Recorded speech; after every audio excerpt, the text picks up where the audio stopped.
Good afternoon, my fellow lady riders. I hope you're doing well today. As you know, I am Debbie at Carolina Cruisin' Women's Motorcycle Coaching. And I just thought I would come on to you today to say hello, see how you're all doing. It's been a little while since I've come on and talked to y'all. And I just want to say a happy holiday season to everybody, happy Hanukkah, and a Merry Christmas to everybody out there. I hope that you are enjoying the season.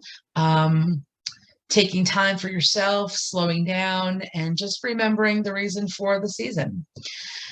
Anyway, I just wanted to talk to you about some things that I was thinking about, or some things that came up recently. So a couple of days ago, I sat for an interview with a friend for a woman's motorcycle blog that she has. And during that interview, she had asked me, how has motorcycling changed my life? And my answer was, first and foremost, motorcycling before changing my life, motorcycling has actually changed me. And the reason that's important is because I wanted to make the distinction that motorcycling couldn't have changed my life until it changed me. And changing me gave me the ability to change my life. And I thought that that was a really important distinction to make.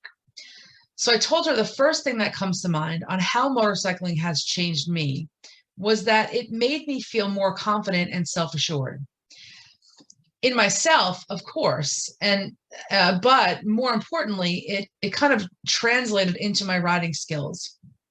That with gaining confidence and believing in myself, I felt confident that I could be a good rider. And after time, I believed I actually was a good rider. That confidence started a little fire inside of me that drove me to want to be the best rider I possibly could because I knew that I could. So I practiced and practiced and practiced. And from that, I became a confident and proficient rider.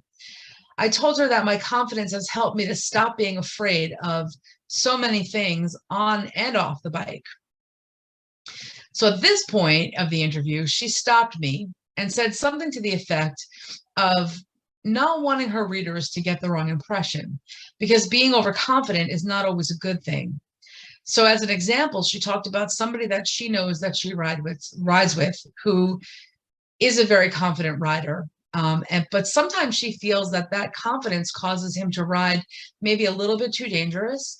And it also causes him to think he doesn't need to learn anything more about riding, that he is, a fantastic rider, and there's nothing more that he needs to do to improve. So I agreed with her. I do agree. I think confidence can lead to this way of thinking, and it is not always a good thing. So I was really glad that she stopped me at that point and we were able to have that conversation, because it made me realize the need for me to be careful when talking to new riders or even established riders about the need to gain more confidence when riding. That her stopping me caused me to think and clarify what I was saying in a much better way. So I told her, I don't want anyone to confuse having confidence with being cocky. To me, cockiness is synonymous with reckless, and confidence goes hand in hand. Sorry, let me clarify that. So to me, cockiness is synonymous with being reckless, where confidence, I think, goes hand in hand with being self-assured and being a safe rider. So I think there's a huge distinction between cockiness and confidence.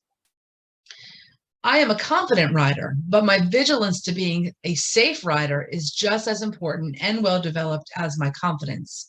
In fact, I think that being a confident rider makes you a safer rider. So my knowledge of motorcycle safety is in part what has helped me become more confident. So I use the term cocky and confident.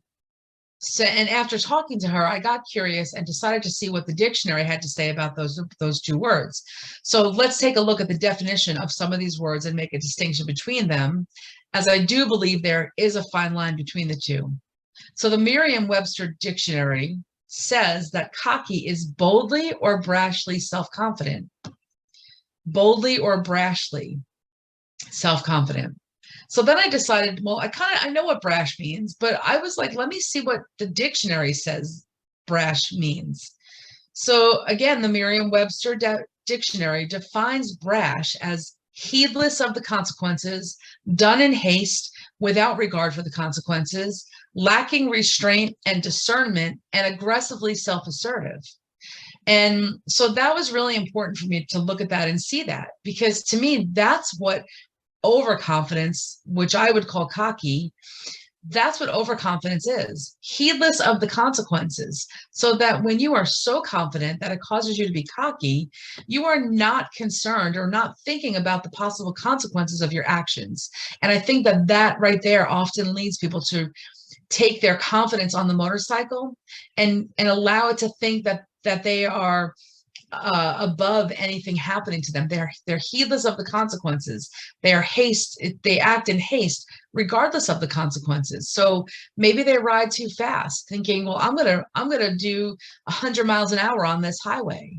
But meanwhile, they're forgetting that although they might be able to ride 100 miles with no problems, that's not the issue here. And this is where confidence can become a dangerous thing, is that although you might be able to ride 100 miles on the highway, because I will tell you that I feel pretty confident in my riding and pretty comfortable on my motorcycle, that I have no problem, and I've done it, and I shouldn't have, but I have ridden at 100 miles an hour on the interstate.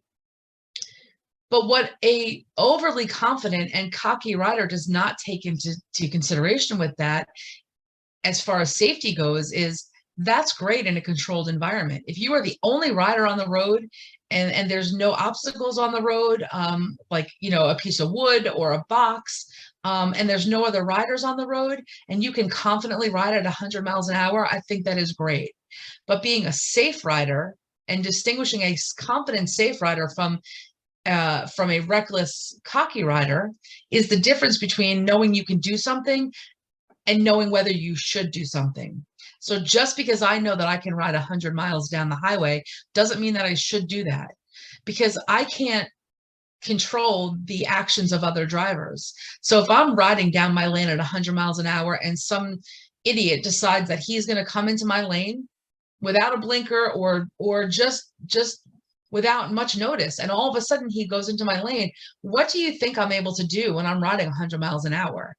I am basically making myself helpless to any safe action, because at 100 miles an hour, if somebody quickly pulls in front of me, I have a lot more stopping control at 70 miles an hour than I do at 100 miles an hour, or I have more of the ability to react quickly by checking my mirrors, which you should already know whether your lanes are clear. That's a different discussion for another day, or maybe later in this talk, but I always say live in your mirrors. So when I am going down the highway at 70 miles an hour, if I need to quickly get into that left-hand lane or right-hand lane to get out of somebody's way who cut in front of me, I already know whether the way is clear. I'm going to check again before I do it, but I'm already darn sure that there's nobody there because I'm already aware of who's riding around me.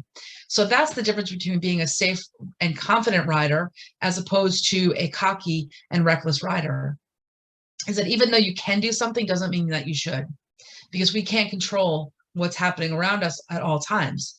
So I just wanted to make that distinction. So then I looked up the definition of the definition of confidence. And the definition of confidence as a feeling or belief that you can do something well or succeed at something. So example, like the motorcycle riding class gave me more confidence. So it's also a feeling of self-assurance arising from one's appreciation of their own abilities and qualities, and a feeling or belief that someone or something is good or has the ability to succeed. So now being a confident rider is about believing in oneself, and it's having that positive self-talk. When I work with women, sometimes I will work with a student who, they might be a perfectionist or, and I can relate to this because this is how I am as well. And so if they are not succeeding in the lesson in the way that they already think they should be, they become really down on themselves. They say things like, I can't do this, I'm messing up. They just throw all these negative affirmations out there. And what I try to tell them is they're exactly where they should be. In order to be good at something, you first have to suck at it.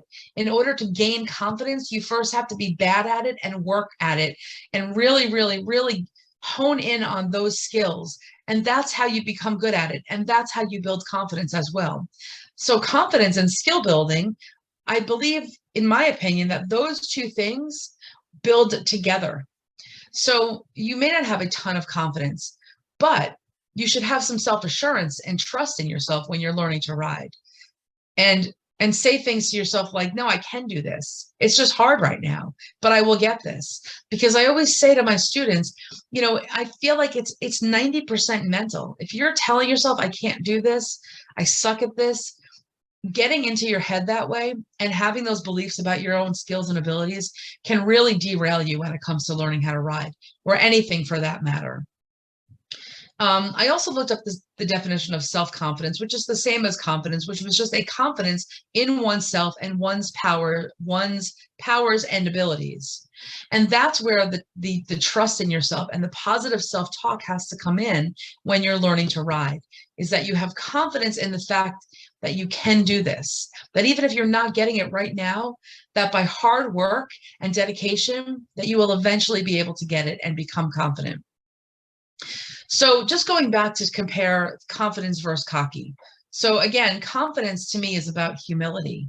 It's about knowing that you should do something, but that that you can do something, but that maybe you shouldn't. But it's also about not having to show off. It's about just being sure that if you are in a situation that you can handle it. So confidence is about humility, and you don't need to be brash or obnoxious. To translate that to riding, I feel that humble confidence is that you use your confidence to be a better and more proficient rider, so you can be a safe and informed rider. It's more of an intrinsic moral value, meaning it's just for you and your own benefit. It's not something that necessarily needs to be talked about with others. Like, I don't walk around to my friends going, hey, everybody, I am a really confident rider. And look, I can ride 100 miles an hour. Nobody needs to know that. I don't need to go around broadcasting that to everybody. That is something that I feel inside, intrinsic moral value. That is something that I feel when I am riding my motorcycle. So, like I said, it's not something that necessarily has to be talked about with others. Building skill level and, as a result, confident is not about being better than anybody else or needing to prove yourself on or off the bike. It's about being better than who you were yesterday. Confidence is not needing to be better than others. And in fact, it's quite the opposite. A truly confident rider doesn't judge a less experienced or less confident rider, but rather finds ways to lift them up and encourage them to help them become a more confident rider too. Like, I don't need to judge and put other riders down and laugh at somebody else's inability to, let's say, do a U-turn to make myself feel better. That wouldn't make me feel better. That's maybe just who I am. If I see somebody struggling to do a U-turn in the road, I would offer my help. If they don't want it, that's fine. But I would encourage them rather than discourage them. So where a lot of times cocky is loud, obnoxious, reckless, it's needing to show off and be loudmouthed at how great of a rider that they are. It's compromising safe riding for taking chances for the sake of looking cool in an effort to gain admiration and accolades from others. Cocky is an extrinsic moral value because they need praise and validation from others to feel good about themselves. Cocky can also be somebody who puts others down instead of lifting them up in an effort to make themselves feel better. A confident person doesn't need to do this. Confidence is self-assured, but humble. So I was just looking up, I was interested to kind of research this topic a little bit more. So I was looking up some articles, and in an article I found called Confidence versus Cockiness, and 8 experts explain the difference. And this is just the excerpt that I took from that article, is that the main difference between the two is that confident individuals have a good understanding of their own strengths and weaknesses. They learn from their failures and take responsibility for their mistakes. A cocky individual seems confident, but that confidence usually doesn't come from within. It comes from external sources such as privilege or external praise. They have a need to impress others. If these sources were to fade away, so would their apparent confidence. Cocky individuals have a need to constantly validate themselves to others to look good. They have a strong need to always be seen as being on top, even if they aren't. So that's what the article said about cockiness versus confidence. So the difference for me is when I say I feel confident, it comes from me believing in myself and knowing that when I am on the bike, I have worked hard to become skilled enough to not feel afraid. I respect the bike and its power, and being confident means I feel like I can handle the power of the bike. and just about any road situation that I find myself in. I feel knowledgeable and informed on the physics and mechanics of riding and believe I can stay calm, cool, and collected in the majority of situations, and I won't panic or worry not knowing how to rectify them. But I believe I am humble in my attitude towards my confidence because I don't believe that I know everything. Not at all, not even a little bit. I still believe that there are things I need to learn. I believe a big part of being self-confident is being informed, and being informed has taught me that being a good rider means I always need to assess my skills every time I ride, and to be honest about the areas that I still need to work at. And there are many. And being confident means that I can still take feedback from other riders who are more experienced than me without feeling threatened, mad, or defensive. I look to other riders who may have a greater skill level because we all have something to learn, and who better to learn from than those who maybe are just a cut above us. So being confident means that I'm smart enough to know that I don't know it all, and I'm open about recognizing my mistakes and my developmental areas. I want to ride as long as possible. I want to live as long as I can. So if being humble yet confident about my skills will help me achieve that, then this is the kind of rider I want to be. And I just want to give a quick example of what I mean about taking feedback from others. So each year I go up to the mountains to join the Women's Freedom Ride, which is their fall getaway that happens at the Iron Horse Motorcycle Lodge in September. It's usually a 3-4 day event. I think it actually turned into 5 days this past year.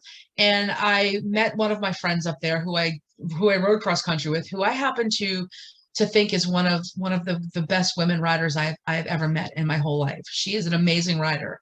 And riding behind her for 3 weeks on my cross country trip definitely had me come back home being a better rider. And so we were riding in the mountains for the Women's Freedom Ride, her and then a gentleman that I had met also that weekend who was there with a friend. And we all were riding together. And, you know, I openly talk about my riding skills, and I shared with them that I'm frustrated with myself sometimes because when I'm riding those roads up there in the mountains, you know, we're talking about like the Tail of the Dragon and, you know, just all the other roads, Charahala Skyway, the Moonshiner, all those roads that have some really tight curves in them. And I'm always reassessing my strategy and my technique on taking those tight turns, wanting to be able to do them a little bit faster, a little safer, a little cleaner. And I make turns to the left with no problem. But when I am when I'm riding curves to the right, I struggle a little bit more. And I'm aware of this. I'm aware that I don't ride curves to the right the same way I'm riding them to the left, even though in my mind, I understand the technique and I'm trying to utilize it in both directions. And I was sharing that with them. And my one friend, who I think the woman I mentioned is really a magnificent rider, you know, she said, "Hey, I noticed that, you know, I noticed when I'm running behind you that you look like you're doing this." And she shared some feedback with me. Now, there are people that would get, you know, really defensive about that. But being a confident rider, once again, means being real about your skills and being able to take that feedback as a gift. And I was so happy that she was able to provide me that, because the benefit of being able to take feedback from other riders is that they see you from a different angle. I can't see what I look like when I'm riding, but because she was riding behind me, she could see better than I could and kind of give me some hints about what she thought I might be doing wrong. And all of a sudden, when she told me that, it came clear to me that I was aware that, you know what, you're right. When I'm doing turns to the right, even though I know what the technique is, for some reason there's some kind of a mental block in me, you know, being able to put that into practice.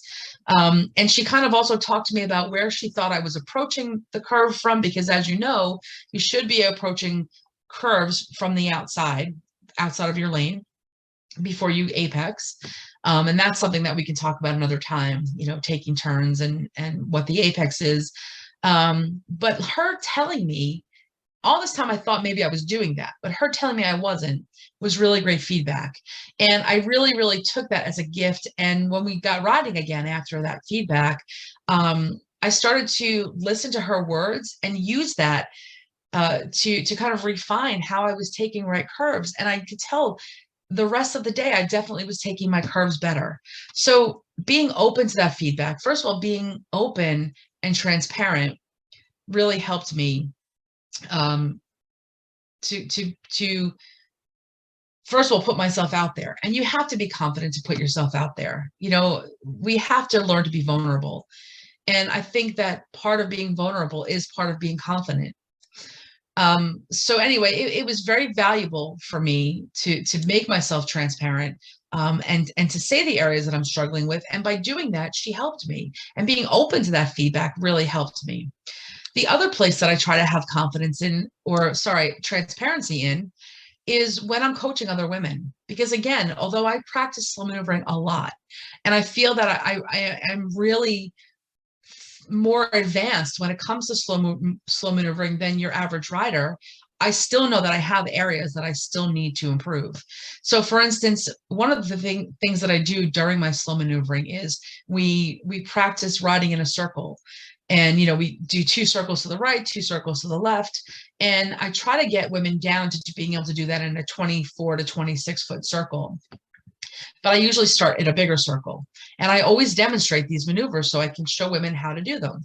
So if you put me in a 28-foot circle, I can circle to the left, to the right. I can do that all day, no problem. Bring that circle down to 26 feet. And now I start to struggle a little bit with my right turns. I can't do right circles as well as I can do left circles. Again, I think this relates to some of my difficulty on tight curves to the right, because it's really the same.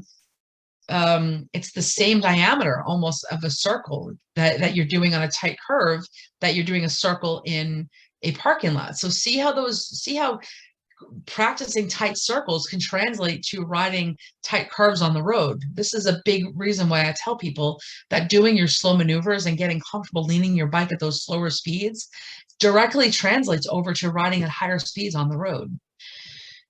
Bring that circle down to 24 feet, and I really have a hard time staying in the boundaries of those cones for that 24-foot circle, but only to the right. To the left, I have no problem.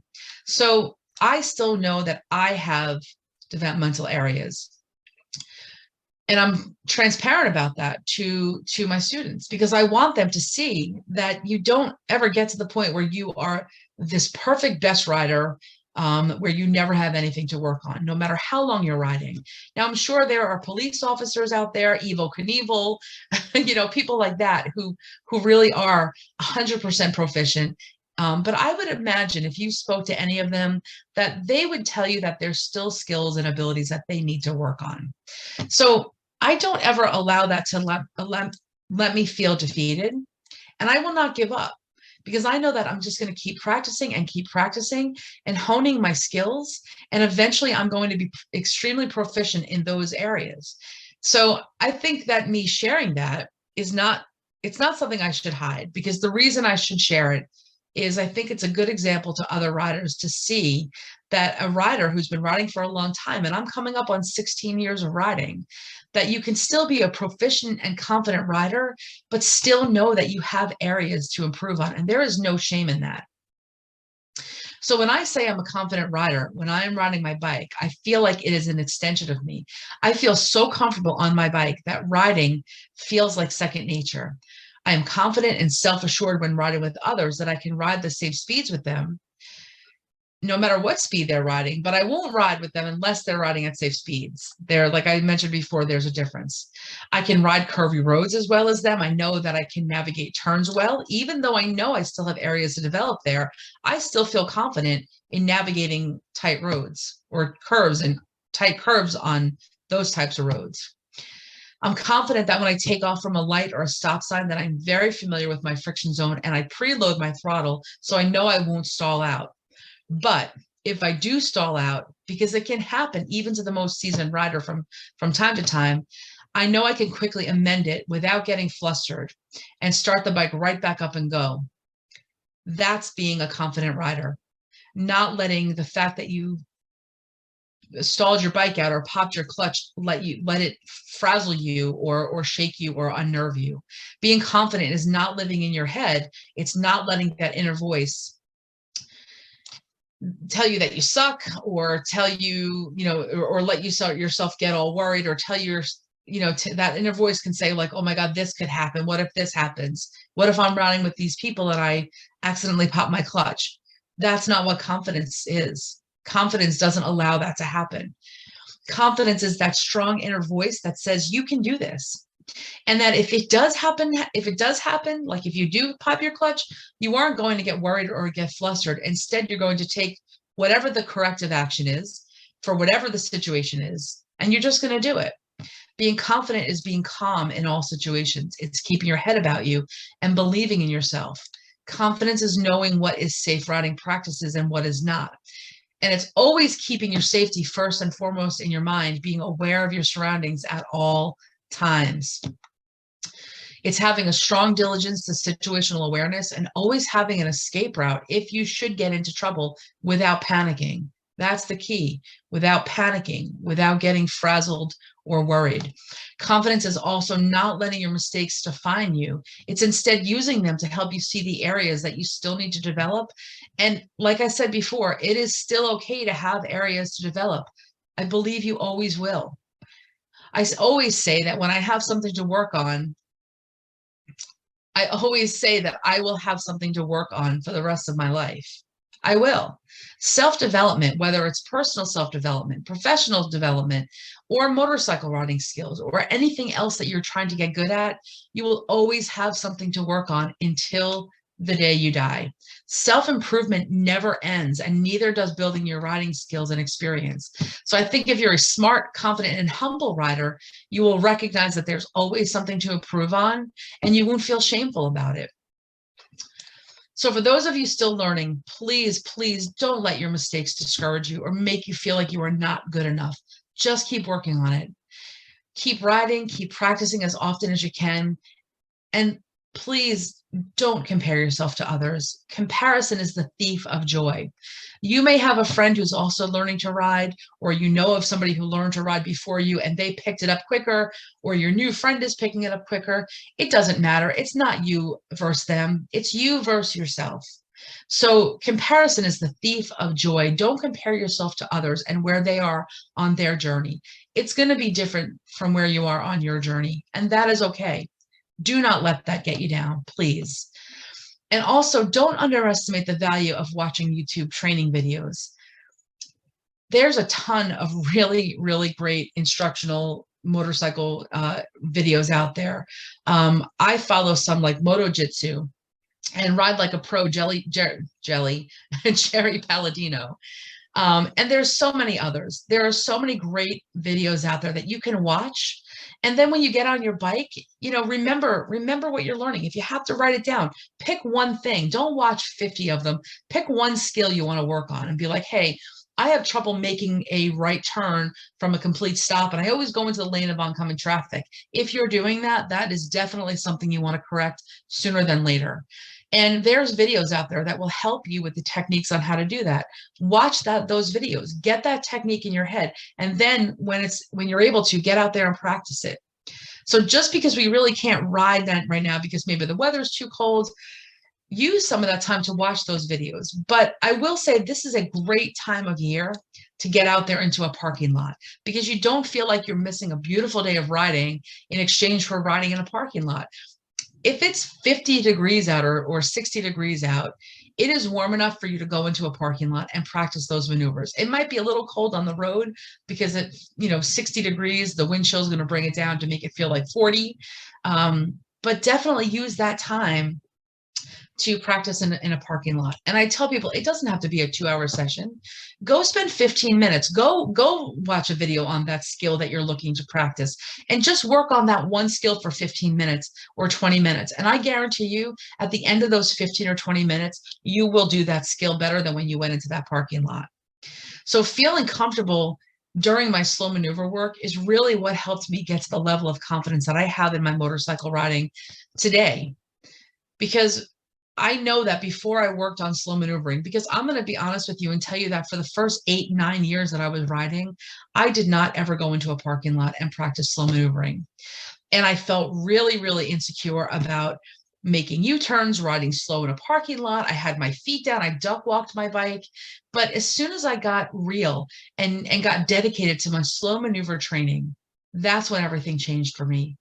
On the road, riding slow in the parking lot. I mean, my confidence just shot up from, a level, 20 to a level 100. Or at least let's stay humble, a level 95. I don't know, but my confidence shot up really, really, really strong and high.